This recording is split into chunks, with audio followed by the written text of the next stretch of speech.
Well, George Kamel, it is an honor. I was just mentioning to you before we jumped on here, but I've been following your journey basically since you started at Ramsey, and it's just been so much fun watching your trajectory and now what you're doing as a Ramsey personality. And I'm very excited about this conversation. Welcome to the L3 Leadership Podcast. Thank you so much, Doug. Thanks for having me. You've had a lot of the other Ramsey personalities on, so it's an honor to jump on here with them. Yeah. Well, you have a new book out and we're going to dive into that. But, I mentioned I've been following you at Ramsey. I would be remiss not to ask you about your journey there. You started at Ramsey very early on in your early 20s. And I believe your position was the social recruiting ambassador. There's the title for you. And now fast forward today, many people know you're a Ramsey personality, a book, and just doing incredible things. Walk us through that journey. What is it taken to get there? Man, I think I've had 6 jobs here at Ramsey, and I got my foot in the door as kind of this intern, but not because I already graduated from college, so they found me a temp job while kind of doing this internship. And so I kind of weaseled my way in with my social media background, actually helping the Ramsey personalities spread their message and helping us do some recruiting on the tech side for developers. And so those were my first 2 jobs here at Ramsey back in 2013. And then I moved into email marketing as a coordinator, moved back into social media full-time for the personalities. I was the first hire for that kind of role at the time, and then moved into some more email marketing and social media for our friend Christy Wright and her business boutique brand. And then I moved into a host role. And so our friend Ken Coleman, who you've had on this show, he moved from an MC for live events, an MC host for the video channel we had for Ramsey Show. He moved into a personality role. So I backfilled for him and stepped into that. So for 4 years, I was on stages, traveling across the country with the personalities, warming up the crowds, and having a lot of fun doing that. But at the same time, I was living out the Ramsey principles, and they changed my life. And I was so passionate about creating content around it that connected with me, that connected with our fans.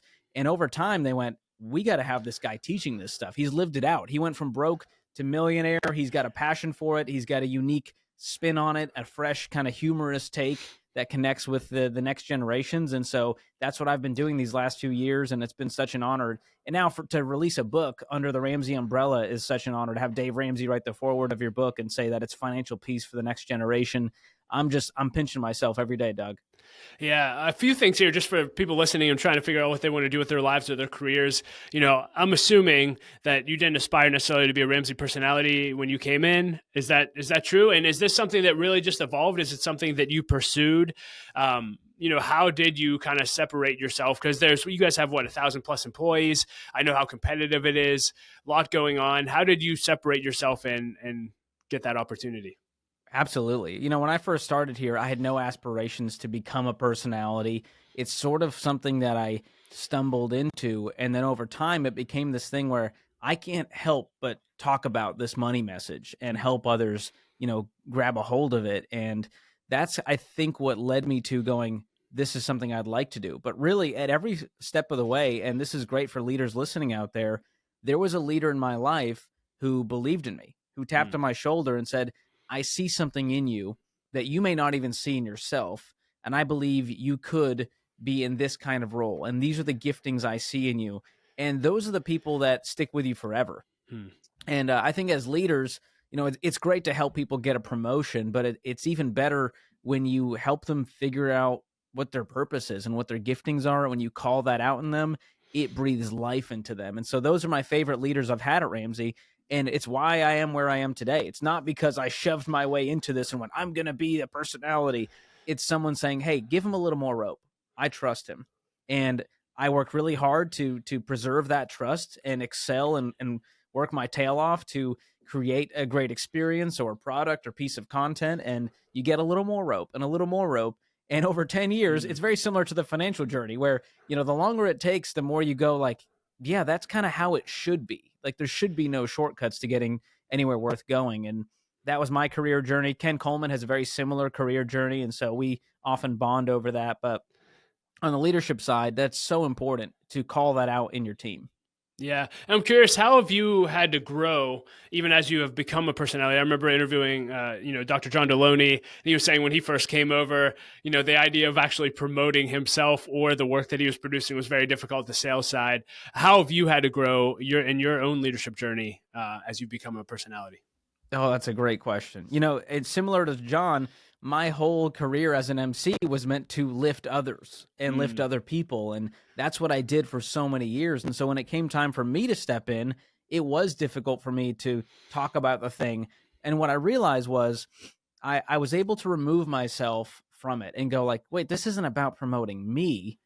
I think the message and the content is so powerful. Just because I happen to create it makes no difference. I want people to connect with it, and it's okay to have some pride in the work that we did. And so that's what happened with the Borrowed Future podcast we did on the student loan crisis that I got to host, and the Fine Print narrative podcast about how the system is designed to keep us broke and unpacking the underbelly of all of that.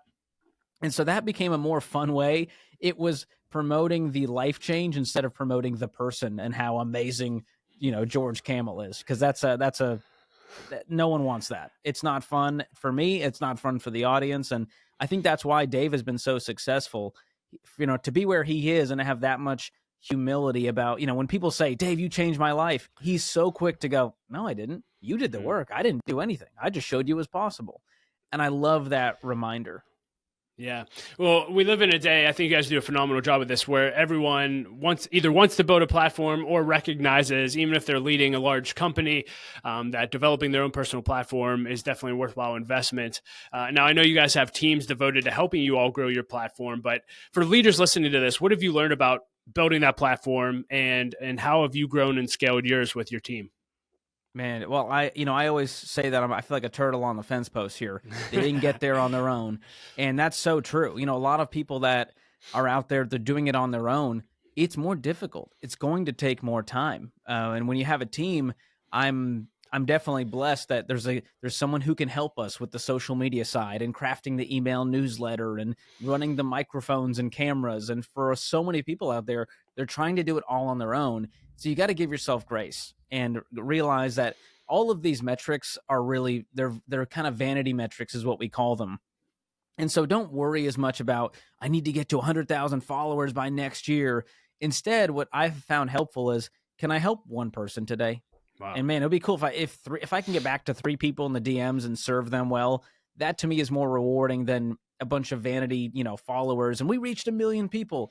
Great. How many people actually got out of debt and cut up the credit cards and became the first millionaires in their family?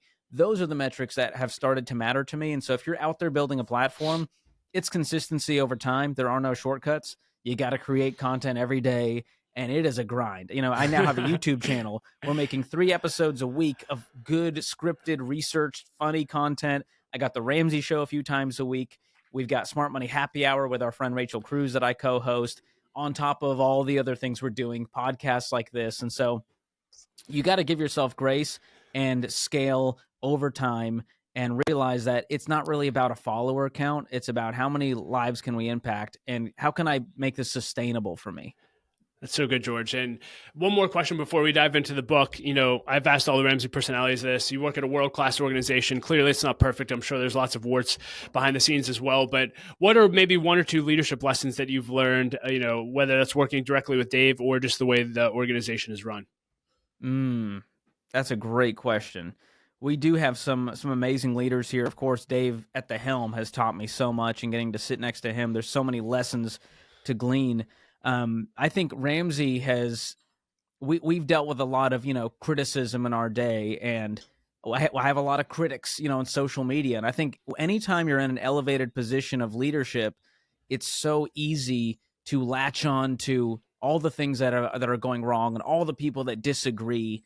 And I think what our leadership team have done well over time, and Dave, is realizing that, part of stirring up a ruckus and changing lives is you're going to piss some people off in the process, and that's okay. And so the sooner I can get out of the comment section because I want to defend myself and go, no, they don't know me, they don't understand, and the quicker I can realize, oh, there's a single mom waiting on the line on the Ramsey show that I get to help, it's so much richer than trying to defend yourself all the time. And so for leaders out there who feel like they're dealing with some opposition, whether it's on their team or outside of that or competition, whatever it is, it's hard to stay on that narrow path and go, here's what my mission is. Here's what we're called to do. Everything else is just noise. And the sooner you can focus on that, the sooner you're going to see some incredible growth in your business. Wow. I love that. Well, thanks for sharing. I want to dive into your new book, Breaking Free from Broke. And I'll just leave this really generic on the first question is just why did you write this book and what do you want readers to get out of it? Well, I'll start with why I didn't write it. There's a funny narrative. People are like, "So you're forced contractually to write a book, right? That's why you did this." I went, "No, that's not how it works here. That's the last thing Dave wants is some contractually obligated book that nobody wants to read." And so this was something that's been on my heart percolating for a long time now. The content itself is, you know, these money principles changed my life. I went from broke to millionaire in a decade. There's more hopelessness now than ever out there in America, especially. We're more obsessed with debt than we've ever been as a culture.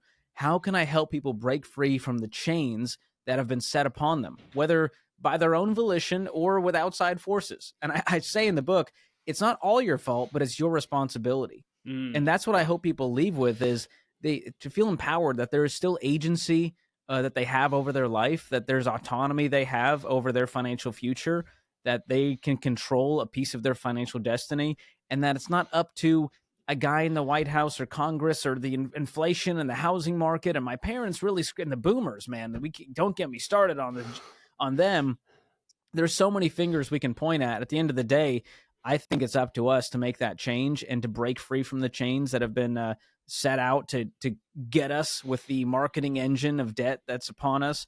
And so that's what I hope people leave with is a paradigm shift that hope is out there. I can put down the cynicism. I can follow a proven plan and I can live outside of this matrix that has been created when it comes to debt and money problems.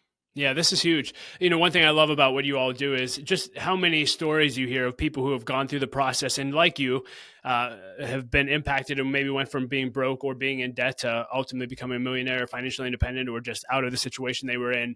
My life was impacted. I went through financial peace when I was 17 years old. That changed the trajectory of my life forever. What's your Ramsey story? You've alluded to it a few times, but can you walk us through that journey of what made you so passionate about this message to begin with? Absolutely. When I started here at Ramsey, I was $40,000 in consumer debt between my student loans mostly and then some credit card debt because I had followed the path that everyone told me was this is the path towards a successful adulthood is you work hard in school to get good grades. Check, did that. Get into a good college. Great, did that. Then no one talks about you're going to need, Sally Mae's Monopoly money to fund this operation if you weren't diligent about saving and choosing the right school. And so that's what I did. And it left me frustrated, anxious, stressed out, and cynical toward adulthood and toward society. And I was waiting for someone else to come fix my life. And so when I started here, I went through Financial Peace University, our money class as part of the onboarding process. And I sort of had the veil just lifted. And I was like, oh, the system is designed to keep us broke. And it's not all my fault, but it is my responsibility. Oh, and there's a way to rise above this. And in 18 months to 24 months, I could be completely debt free. Oh, I need an emergency fund because the credit card is a terrible rubber crutch designed not to help me in case of emergency, but to keep me in these chains.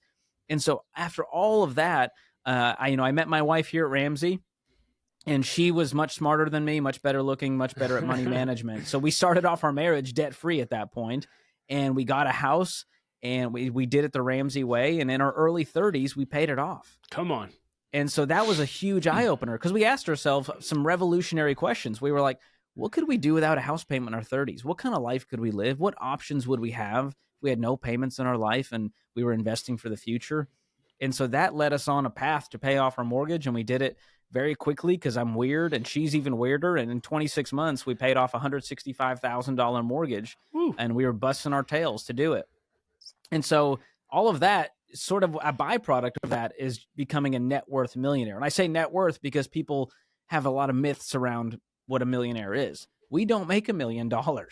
We just, when you add up our home equity plus our investments in retirement, real boring stuff, a 401k, an IRA, it adds up to $1 million.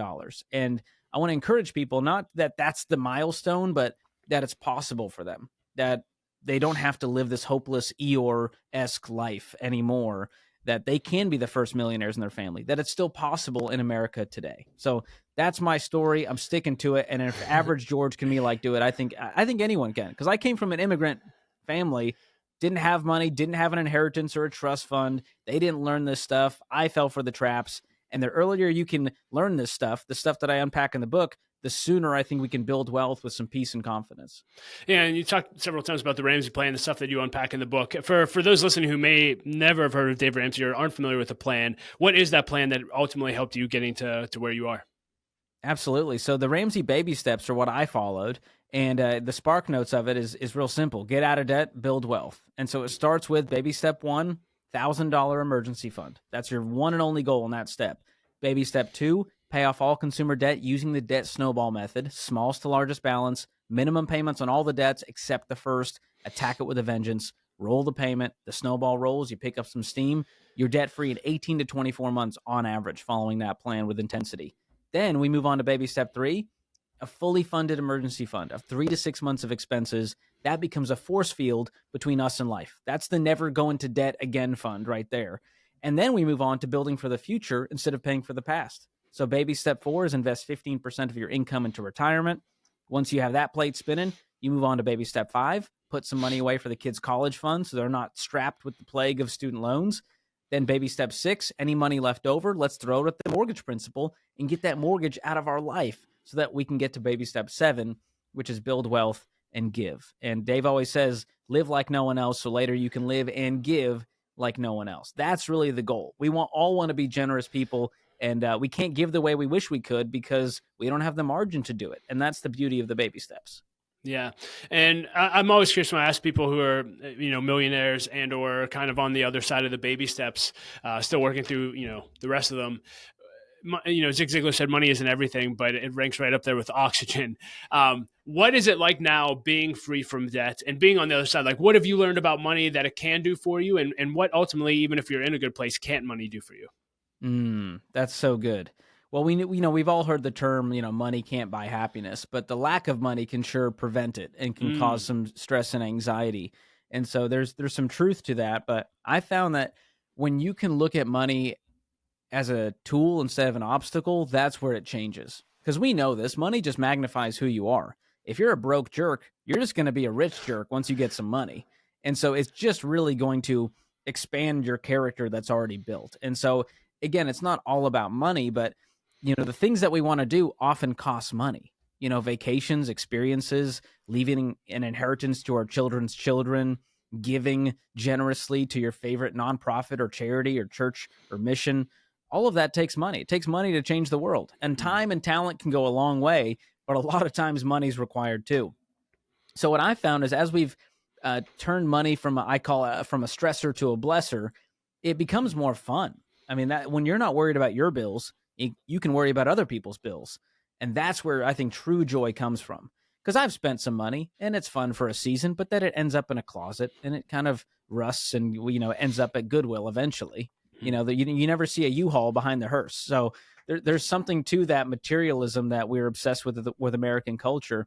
But once you can move to the generosity muscle and flexing that and doing outrageous things for your family and for your community, I think that's where you live a truly rich life that goes far beyond a dollar amount in the bank account. It changes your character.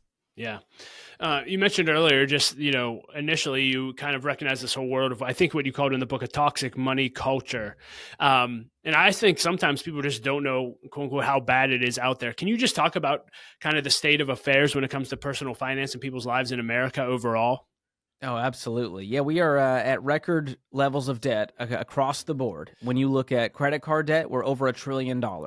And that number is honestly too astronomical for people to really grasp. When you start breaking each sector down of student loans, 1.58 trillion, auto loans, 1.57 trillion, mortgages, $12 trillion. It doesn't really mean anything until you zoom in to the average American and you start to look at, oh gosh, the average car payment is $700. These student loan payments are $400. That minimum credit card payment is $200, and you'll never pay it off at that rate. And so you start to add all of this up on top of that mortgage, and you realize why everyone's broke. And when I say breaking free from broke, people think, oh, this is a book for poor people. No, we're talking about people who make $200,000 who call into the Ramsey show, and they can't breathe because of their lifestyle and their payments and the decisions they've made. And we see these in the stats. A third of people making six figures still live paycheck to paycheck. So what this is really about is breaking free from this cycle of just debt and stress and discontentment and this gnawing feeling that there's got to be more. this can't be the American dream because it sure feels like a nightmare. So Yeah. that's what I try to do in the book is just help people break free from that and live a life with more margin, more options, more joy, and more meaning. Yeah, and I know it's the title of the book, but a legitimate question you talked about, it's not just quote unquote for broke people, also for people making $200,000. I guess for anyone listening to this, do you truly believe that anyone starting where they are can truly break free from being broke, whether they're making that 200K plus? I mean, you listen to people every day on the Ramsey show. I've heard some of your calls where there's literally people with $1 million in debt. And it's like, man, will they ever, like, is there hope for anyone listening to this? Hope, absolutely. Can you be a millionaire if you're 73 years old and you have a giant pile of debt? I can't promise that you're going to get to where you want to go, but I do think, you can have a more peaceful life regardless of your age. And we see those. We get those calls where someone feels like it's too late for them, and we just show them a path out to where, no, you could get rid of this mortgage payment in the next 5 years and still live the rest of your years out with some dignity. And then the ones who call in who are 22 and they're knuckleheads and they're wanting to, be the hare instead of the tortoise, I try to shake them and go, listen, man, you have so much time on your hands, but you got to start building the right habits. So I do think it's possible for anyone in America to get rid of the money stress. And yes, over time, become a millionaire. And the goal of that is not to just, throw our hands up in the air and say, yay, we are technically worth $1 million. It's so that we can get to that margin. I've just found very few millionaires who are stressed out with money when they're debt free, no payments in the world, emergency fund in the bank. They're able to be more present with their families. They're able to make different decisions with their career and where they live and how they give. And to me, that's really the goal of any person listening to this. Yeah, and so if someone's listening to this and they're like, okay, maybe there actually is hope for me, where should people start outside of obviously buying a copy of this book and reading it? Sure. Well, I think the foundation of all this is paying attention to your money. As we take calls on the show, one of the biggest problems is it's largely based on our feelings. We think we're spending this much. We think we make this much. We don't really know what's happening on paper. And so I encourage everyone to download the Every Dollar app. That's our world-class budgeting app. And all you're doing is making a plan for your money. And people try to tell me, well, I don't make enough to do a budget, or I make too much to be on a budget. Budgeting is for everyone. Do it while you're broke. Do it while you're wealthy. If you want to keep what you have and make more, that's the key. And so it's a great way. Zero-based budgeting is the key. Income minus expenses equals zero. We're making a plan. Maybe that's for more giving. Maybe that's for more spending. Maybe it's for more investing or debt payoff. But I think the budget's the foundation. And then getting the investing side going. A lot of people, there's anxiety around the market and the economy, and I don't want to put my money in the stock market. I'm going to put it in bonds or CDs or under my mattress. You got to be in the game. And this is long-term consistency over time. We always say time in the market beats timing the market. So don't try to be a prodigy here. There was an interesting study that found the people who had the best returns on their investments were dead. They had passed away and their investments were just sitting there and they weren't messing with it, and they grew at an amazing rate. And so it was a great reminder to don't try to be fancy. Don't pull the money out. Don't mess with it. Just let it grow over time. Yeah. And can you talk about maybe sacrifice that's required? Because I think there's this dichotomy of, hey, I want to enjoy life, right? I'm young, I'm in my 30s, whatever. I may be in debt, but I need to go on vacation, or I need to do this. Like, how do you balance, enjoying life now versus putting away for the future? That's good. That's kind of the YOLO mentality, which is, well, I'll have time to save later. And right now I want to prioritize travel. Or here's the realistic situation. You make great money. You and the spouse maybe both work. They make 6 figures, but we have all 3 kids in private school, and we want to drive 2 luxury cars, and we want to live in the best neighborhood to go to the best schools. And we want that vacation, and we still haven't paid off the student loans because maybe the government will forgive them, and truthfully, we don't have the margin to pay it off. And let's use the credit cards because let's get some rewards because we're broke and can't afford the vacation. That's the average American right there. We are living a really good life on the outside, but on the inside, man, it's stressful. And one thing goes wrong, one paycheck is missing, and we got a crisis on our hands. And I think for some people, they need that I've had it moment where something does happen that kind of spooks them into reality, where they go, we got to get rid of this debt. It's been too long. Or we got to make some sacrifices, and maybe we can't put all 3 kids in private school, and maybe you can't stay home right now because it's worth, having both spouses working. And so the key here is you can have freedom and options, but it may take a few years to build a foundation to where you did it the right way. And that always means owing nobody anything, getting the emergency fund in place. Maybe we can't eat out this much. Maybe it's a staycation instead of a vacation. And that all, it hurts for a season. But man, if you can sacrifice for 2 years to have an amazing next 20 years, it is well worth it. Yeah, so good. You mentioned, people racking up credit card debt. I'd imagine that this is one of the top criticisms that you all get at Ramsey of, well, hey, what if I'm someone who pays off my credit card every month? I love getting the credit card rewards. I think you specifically, more than anyone else, have really taken on this issue. Talk to people about credit cards. Why shouldn't they use them? What's the argument for and against? Oh man, I just released a YouTube video on my channel about this very issue, about credit cards and what's really wrong with them. And of course, the comments are all people who are apparently just like, they've never screwed up in their life. They've made zero mistakes. And they're like, well, if you just use it wisely, it's a great tool. And that chapter in my book on credit cards was one of the hardest to write. Not because I didn't have anything to say about it, because there was too much to say about it. As I started thinking through all of the reasons people hang on to their card, I actually had to break it down into 8 personality character archetypes. And the one you just mentioned, I called the perfect spender. Doug, I never pay a dime in interest. I pay it off perfectly every month. What's wrong with using my card? Well, number one, every single study that's ever been done, and there's been a recent one from MIT that was fascinating, using fMRI technology, where they scanned the brain while someone was swiping that card. And what they found was really interesting. Not only does swiping that credit card release the brakes when it comes to spending, it actually also steps on the gas and accelerates even more spending. And this is MIT. This isn't Ramsey Solutions conducting a study with some bias. So it was fascinating to help people understand that if you pay off your credit card every month, it doesn't mean you're winning financially. It means you're playing the credit card company's game perfectly. And I want to be running my own race. There's a reason Capital One is sponsoring the Taylor Swift tour, and we can't afford tickets to the Taylor Swift tour. They have big buildings downtown, and we don't. And there's no way it's a win-win situation. Someone's hurting on the other side of that, and it's the consumer. And if it's not you, guess who's paying for that vacation? It's the person who couldn't afford to pay their balance off every month. And so I just want to opt out of that system completely. And I've been using debit cards and cash, and I've been able to live my financial life just fine, renting cars. I got a mortgage without a credit score. And so half the book is just trying to convince people that you can live life outside of this system that they all tell you is necessary evil. And so there's 8 different characters in the book, from the rewards redeemer, the fraud protector. There's so many reasons why people hang on to those rubber crutches, but I just haven't seen it bless anyone, because you could increase your net worth by $0, even if you've paid off your card perfectly every month your whole life.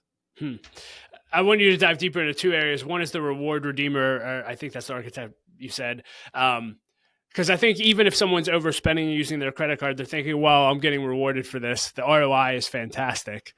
I've gotten 1,000 points from this transaction. What would you say to that person?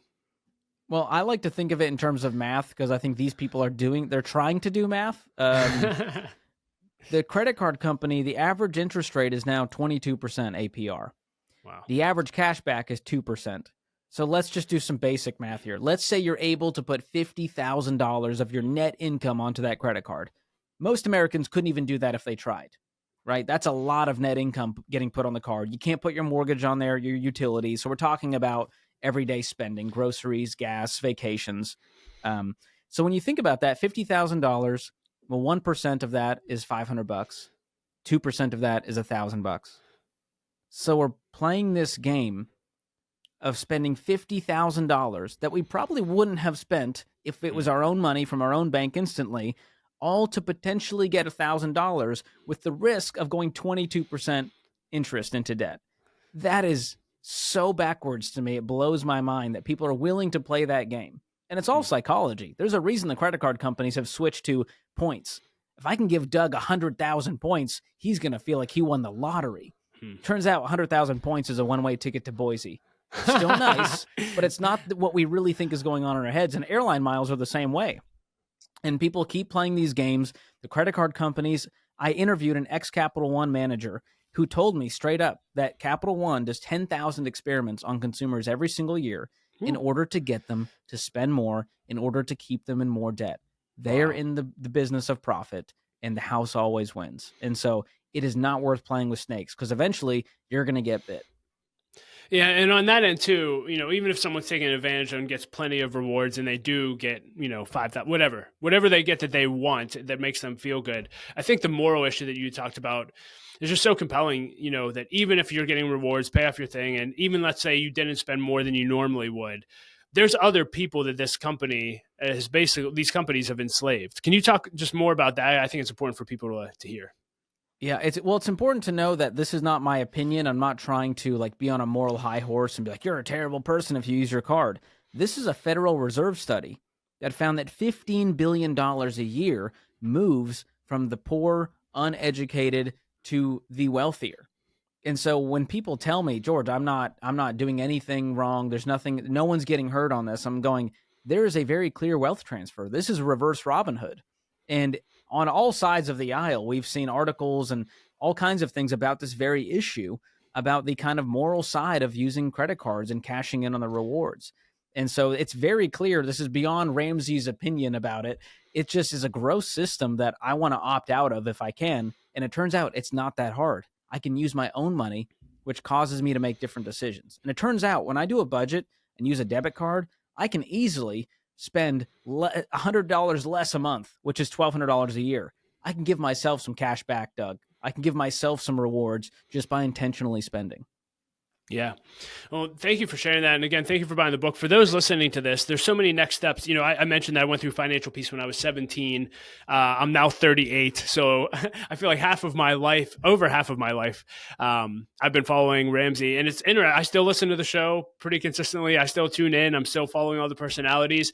And I think that, my friend always says repetition leads to retention, and just getting this information in you over and over again and hearing stories of hope. And there's so many ways to connect with Ramsey. If you were to lay out next steps for people who are interested in making next steps, buy the book, Financial Peace. Can you just talk about the best ways to get plugged into the Ramsey universe? Absolutely. We can plug this stuff all day in the book and FPU. But truthfully, so much of what we do is totally free. And so, people like to knock on us for trying to sell broke people a financial plan and selling them the book. But you can listen to the Ramsey Show for free for the rest of your life and glean a whole lot of knowledge from there, even if it's, gosh, at least I'm not that bad. That caller, man, they made some decisions. And so some people listen to it for motivation. Some people, it's a little bit of that, like you're kind of looking at the car wreck from the side of your eye just to get a glimpse at something terrible that's happened. But a lot of people, they want to get plugged in. Every dollar, we have a free version of that budgeting app you can download in the App Store. We also have a premium version. And if you get the book, it's $20 and it comes with 3 months of every dollar premium. So you can connect to your bank, utilize a paycheck planning feature, financial roadmap feature to start dreaming about what you could do to get to where you want to go. So there's so many things we do, resources at Ramsey. RamseySolutions.com is kind of the hub for all those things.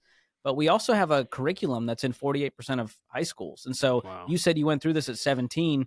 We're trying to reach these high schoolers as kind of preventative medicine. Imagine if we could create a whole generation that avoids the trap of student loans, that doesn't fall for the credit card rep on the campus who's giving out a free pizza if you sign up for the card, who doesn't fall for the car payment from the salesperson, instead shows up with a check and go, no, I'm paying cash. I don't want payments with interest. No, thank you. I mean, that would just blow my mind to meet people in their 20s and 30s with no mortgage payment, no debt, and we're able to just give generously to causes that mean a lot to us. And we're able to go on the vacations we want and work because we want to and not because we have to.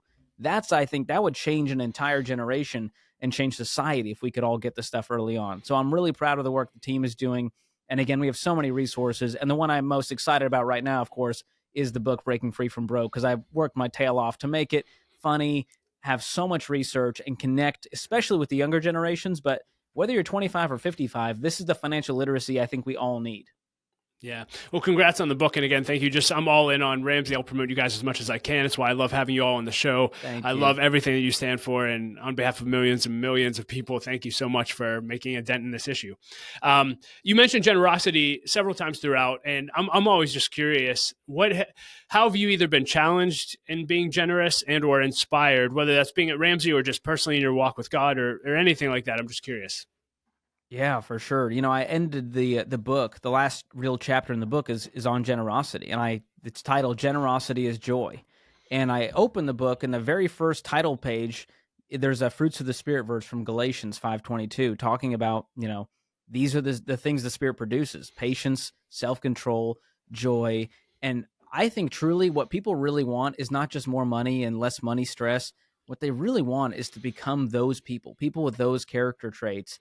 And I think joy is the one that's missing the most in society right now. Wow. And I think generosity is the secret path to get there. And we all want to give more. I mean, are you kidding me? When we see a need, we're all going, "Oh, I wish I could." But what if instead you go, "Yeah, let's do it." Like, how could that change the world? And I got to do this recently. And Dave Ramsey is, he's the most generous guy I know in a lot of ways. And a few years ago, he got to give away $1 million in a day. That was a life goal for him. And he got to do that, giving to the team, giving to a mission organization, giving to our cafe staff. And so that was he had a blast doing that. Wow. And recently we had a fun idea of what if we could give away $10,000 in a day on my YouTube channel. And we did that at 3 different Waffle Houses in the Nashville area. We did one in Antioch, Tennessee, right where Dave grew up.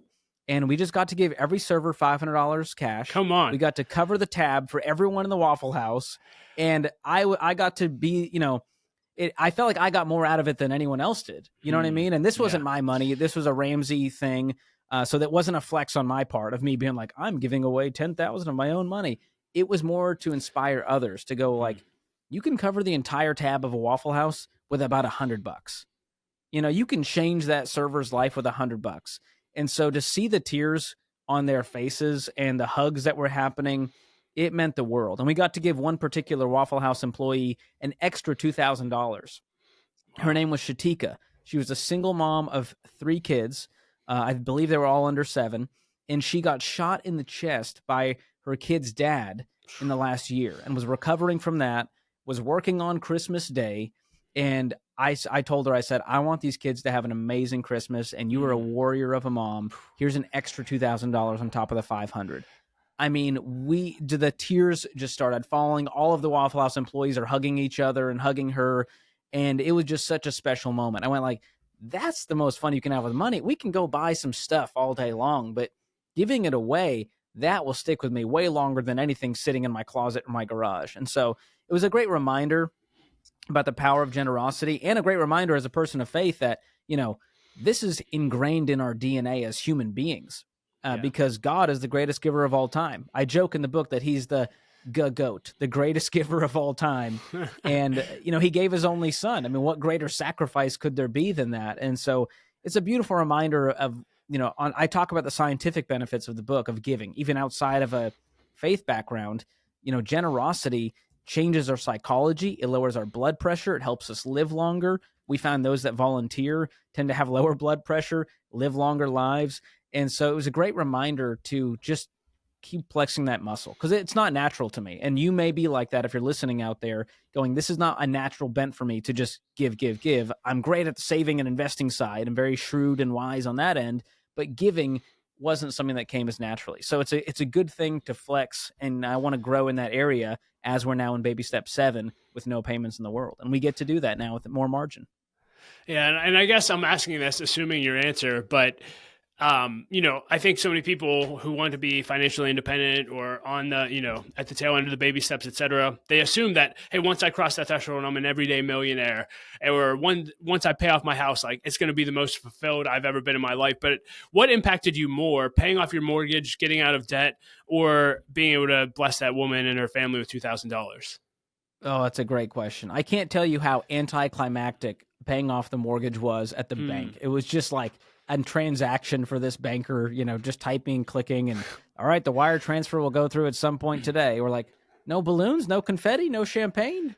We got to do all this ourselves. And so paying off the mortgage is great. And when you have that next paycheck come in and it just stays with you instead of going out to lenders, it's amazing what you can do. And especially churches out there.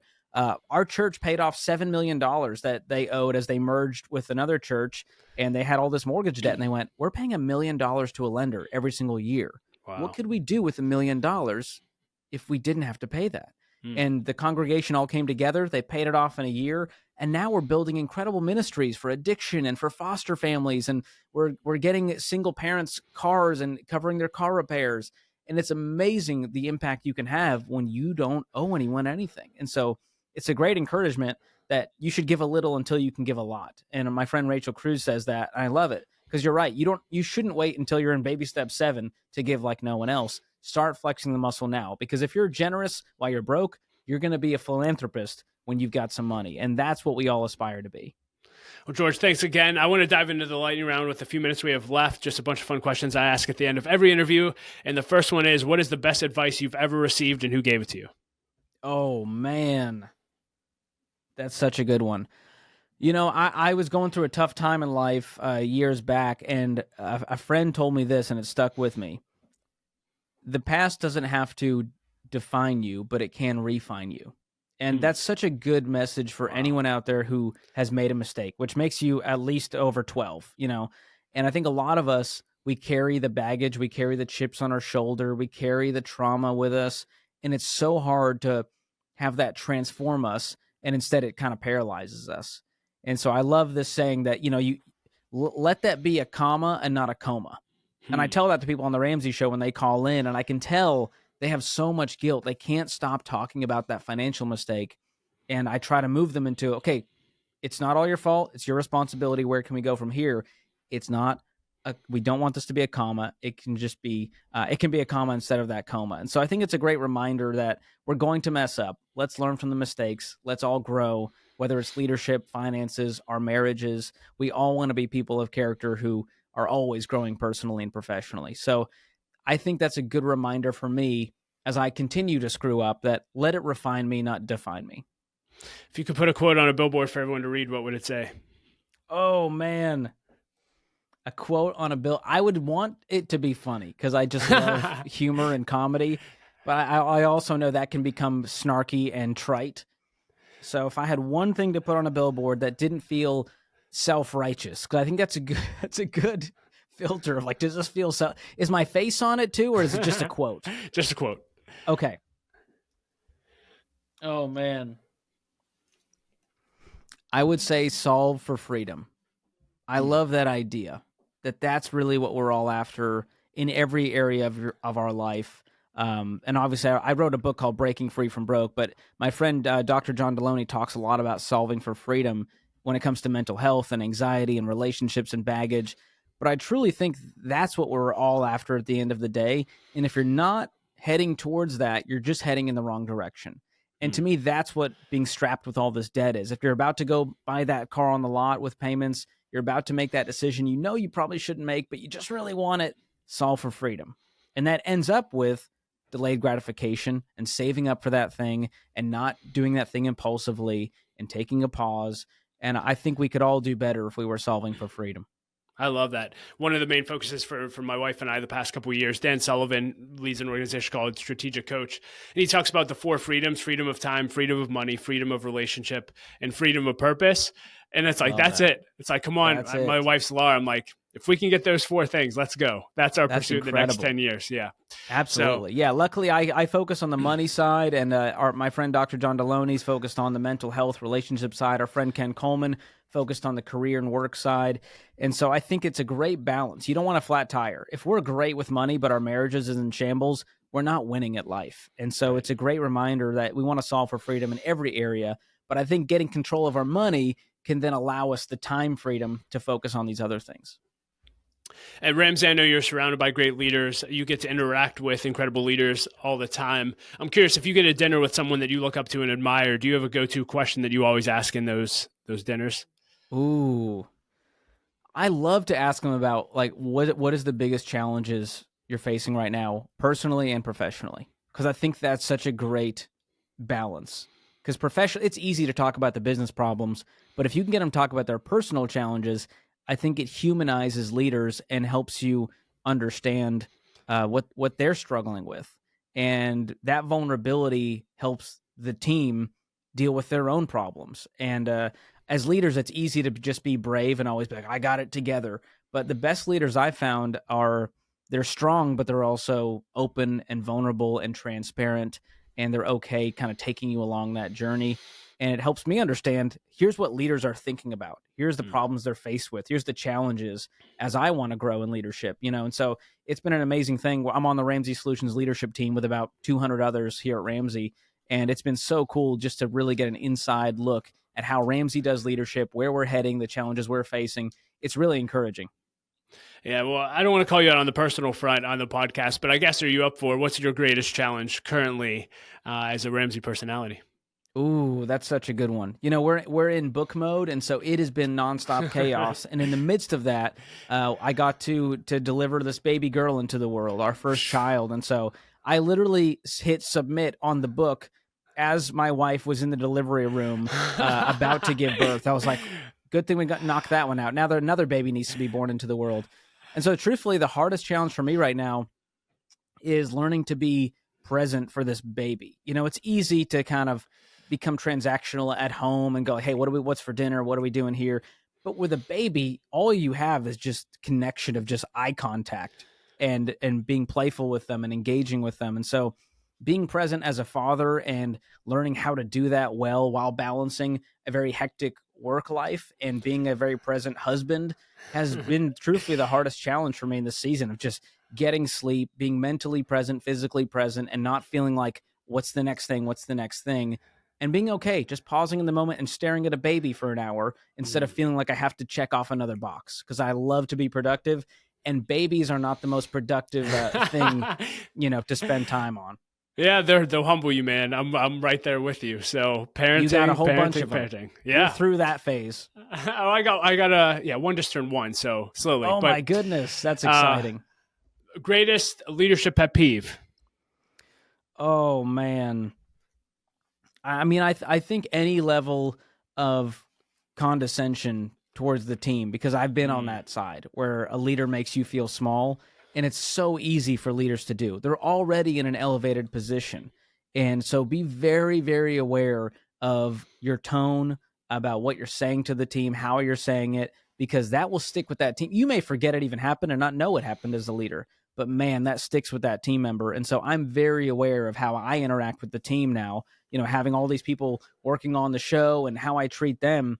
That speaks volumes about my character way more than whatever I say on air. It's what you do and say off air that I think really matters. So having that integrity as a leader on air, off air is huge. And it's a pet peeve when behind the scenes, they're just a jerk. They say never meet your heroes. And I think we all want to aspire to be the kind of leaders who are the same on and off the field.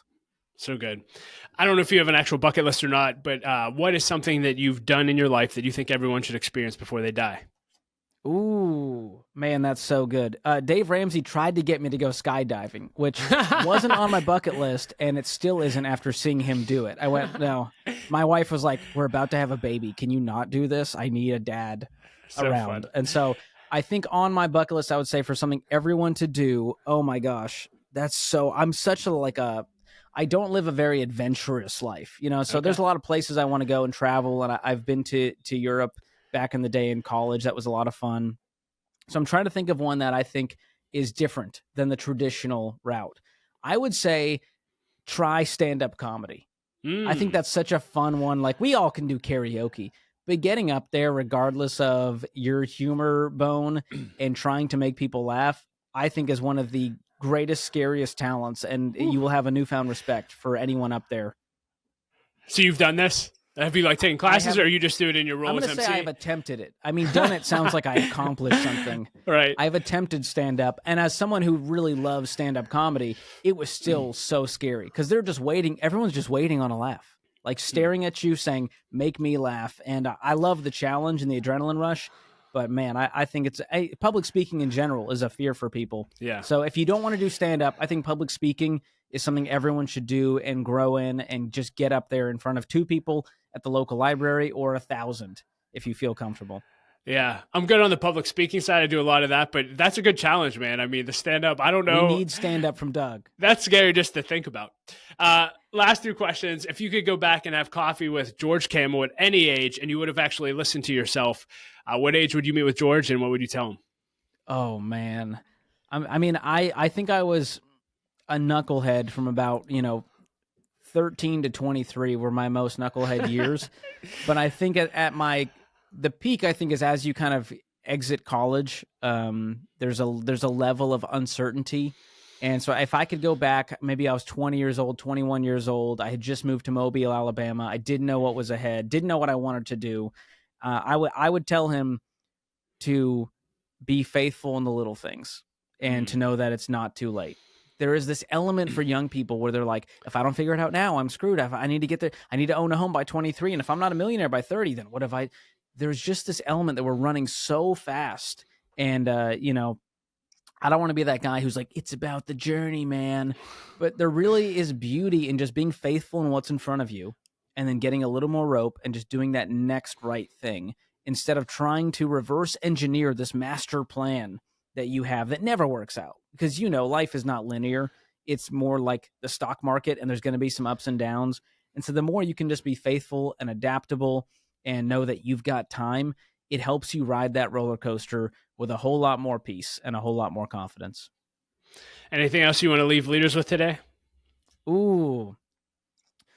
For leaders out there, the fact that you're listening to this podcast already tells me that you're like a world-class leader. I don't think the bad ones are listening to this, Doug. Only you got the cream of the crop here. So I would tell them to keep going. And that sounds trite, but I think a lot of leaders out there, they're exhausted. They feel like maybe they're not getting through. They're not where they want to be in business as a leader. And there's something about the ones that I meet from our Entree leadership events. They just get up every day and they just fight another day, regardless of what's going on. If there's the pandemic and all this, and there's all this drama and what's going to happen in the economy. And they're out there just fighting the good fight, trying to grow as a leader, trying to grow their team. Those are the people that really inspire me, who are just relentless. They don't give up. And that's been Dave Ramsey's story. 30 years, the dude just showed up every single day, and all of a sudden he's an overnight success. And I think that's what it takes. And the best leaders are constantly growing. Well, George, thank you for being faithful to what God's put in your heart to do. It's making a huge, huge impact. Thank you for not giving up, and keep going, my friend. You're making a huge difference. Thank you so much, Doug. Appreciate you having me on. Thanks for helping me spread the message. Anytime, my friend.